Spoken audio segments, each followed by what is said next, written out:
Ќе ја разоружаме Србија и ќе го зголемиме полициското присуство пред училиштата и на улиците, се обиде денеска да ја охрабри нацијата председателот Александар Вучич, откако во 2 дена државата ја потресоа 2 грозоморни масовни убиства.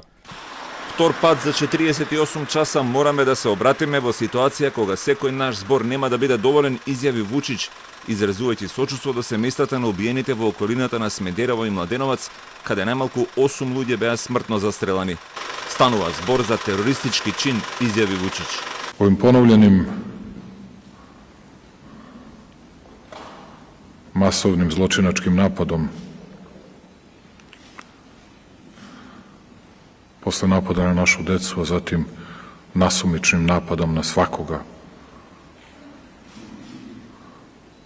ko se slučajno pronašao bilo ispred lovačkog doma, na logorskoj vatri, bilo ispred svoje kapije radeći nešto. Ovo je napad na celu našu zemlju. Злосторникот е уапсен и тој веќе нема да види дневна светлина, изјави Вучич, додавајќи дека нема да биде воведена вонредна состојба во државата.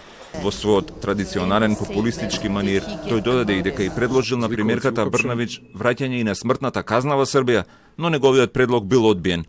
Од конкретните мерки, српскиот председател најави дека сите луѓе во државата кои поседуваат оружје, околу 400.000 лица, ќе поминат низ ревизија, додека ќе се заострат и мерките за нелегалното поседување на оружје.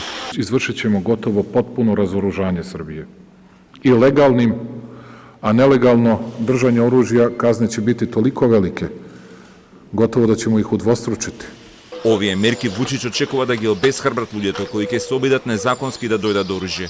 Во обид да се смират родителите исплашени за своите деца, Вучич најави дека во наредните 6 месеци ќе бидат вработени нови 1200 полицајци кои ќе бидат задолжени за обезбедување на училиштата. Според српскиот председател, планот е за 1 година да има по 1 полицаец во секоја школа, со што насилството во училиштата ќе се намали според него за 80%.